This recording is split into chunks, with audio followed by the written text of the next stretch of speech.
I am passionate about food, food politics, and food policy. Not only has the garden inspired me in a way that I physically get in the ground, touch, and feel everything that I'm growing, but it also has inspired me to change policy at a national, state, local, even level. I didn't plan for this when I was, a young woman. I didn't care about the earth. I didn't care about vegetables. I cared about eating and having a place to live and a job and like those really basic things. The UCO Food Pantry started in 2012, in November of 2012, as a response to some conversations that the Volunteer and Service Learning Center on campus had been having with nonprofits in the Oklahoma City County area. They had been mentioning when we met with them that UCO students were using their services, primarily their food pantry. The Central Pantry is an organization that is ran almost entirely off volunteers. And that need for students to choose to help each other is very real around here.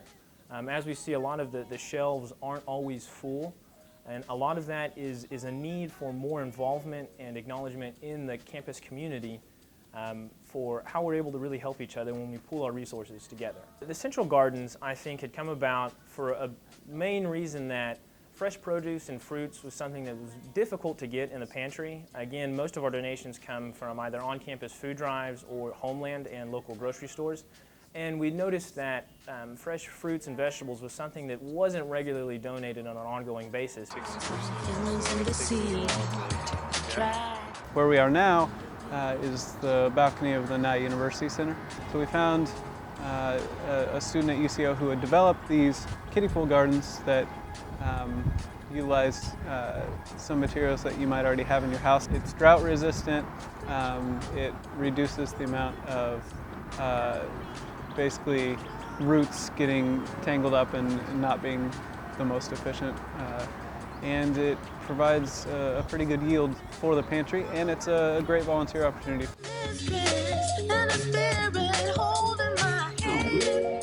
Now that I have the experience of the garden, I can grow vegetables and know how much water it takes, how much sunlight it takes, how long time it takes to grow a cabbage. It costs me 3 cents to grow a cabbage. That could feed me and my family a salad for a whole day, and it cost me 3 cents. I can buy that same cabbage at the store for $1.50. And it's been washed with pesticides, it was grown in California, all the CO2 emissions to ship it here, preserve it, all of those types of things haven't been considered in that purchase price. They sure haven't been represented on that label.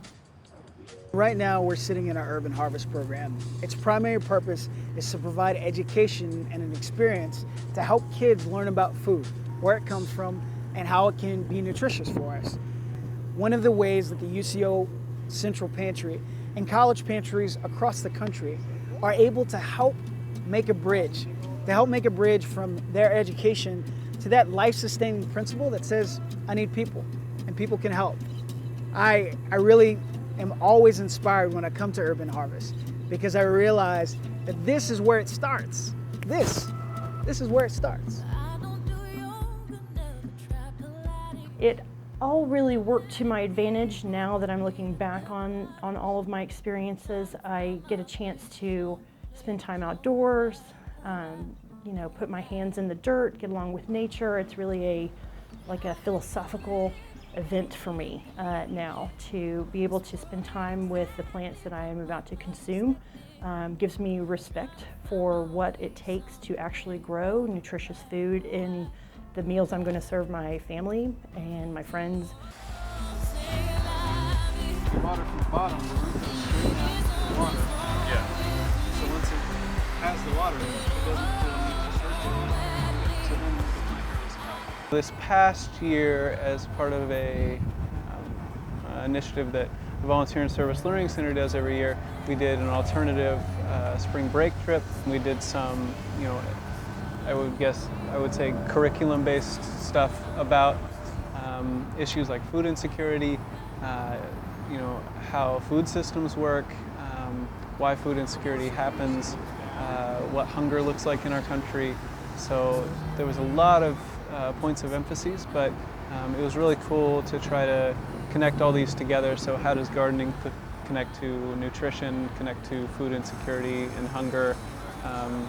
How do all these things fit together in the puzzle? Food's something that I feel like a lot of us take for granted. Some children only get the food assistance that they get at school, so they get a breakfast and a lunch. And I have several personal friends of mine who were one of those children that if they hadn't had those food assistance programs, didn't have dinner at home, didn't have a snack. They only had those meals at school. And that's something that's not really popular to talk about. This hunger topic is so thought negatively about. It really needs to be brought out into the open. This is not something you need to be ashamed of. If you're hungry, ask me. When it comes down to food insecurity in students, the reality is it's just another barrier to a successful education. The Central Pantry in room 203 is kind of off in the corner of the Nye University Center. You may never know about it. And that's certainly not something to, I think, be ashamed of at all, because the pantry can be remote, and unless it's an issue that you've been confronted with or that has affected your life personally, you may not look for a way to help solve that issue. Regardless of the amount of time or the amount of talent you have, every little bit's going to go a long way.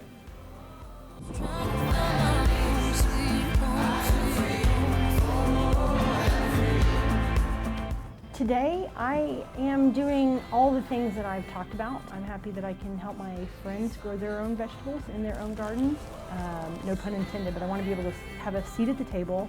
I want to have a tasty dish in front of me that really brings everybody else to the table with me, and we can all enjoy the fruits of that labor.